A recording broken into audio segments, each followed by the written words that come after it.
আজকে এমন একটা কেক ডেকোরেশনের ভিডিও নিয়ে আসছি যেটার ডেকোরেশন করতে গিয়ে আসলে অনেক বেশি প্যারায় পড়ে গিয়েছিলাম। আসসালামু আলাইকুম, ওয়েলকাম করছি অ্যামেজিং বাইটস থেকে নতুন আরও একটি ভিডিও দেখার জন্য।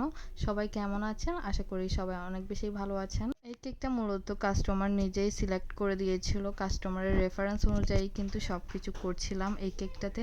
কিন্তু কেকটার মধ্যে এমন একটা ডিজাইন ছিল, মানে স্পাইরাল ডিজাইন আর সাইডে একটা স্পাইরাল ডিজাইন ছিল, যেগুলো করতে গিয়ে আসলে অনেক বেহাল অবস্থা হয়ে গিয়েছে আমার। কারণ আমার টার্ন টেবিলটা কিন্তু এমন যে একদমই ঘুরে না বললেই চলে। খুব কষ্ট হয় এই টার্ন টেবিল নিয়ে কাজ করতে। আর এই টার্ন টেবিলে এরকম ডিজাইনের চেয়ে আমার ফুল ফিনিশিং দিয়ে কাজ করতে কিন্তু বেশি ভালো লাগে, কারণ এই ডিজাইনটা কিন্তু এই টার্ন টেবিলে সহজে আসে না। আর আসলেও কিন্তু তেমন একটা সুন্দর হয় না, যার কারণে পুরো কেকের লুকটাই কিন্তু তেমন একটা সুন্দর আসেনি বললেই চলে। সো দেখতেই পাচ্ছেন টার্ন টেবিলে আমি অনেকবার করে কিন্তু ডিজাইনগুলো করছি, আর আবারও চেষ্টা করছি। কয়েকবার চেষ্টা করার পর কিন্তু এরকম একটা ডিজাইন আসছে।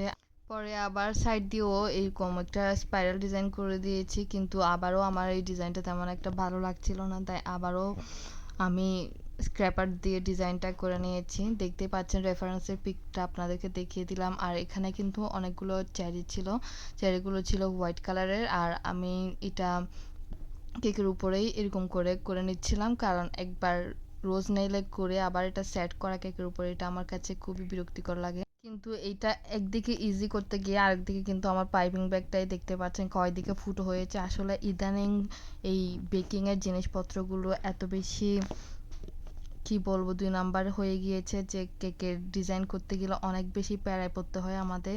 আর ওই দিন কিন্তু আমার হাতে তেমন একটা পাইপিং ব্যাগও অ্যাভেলেবল ছিল না, যার কারণে এইটা দিয়েই কাজ করতে হয়েছে।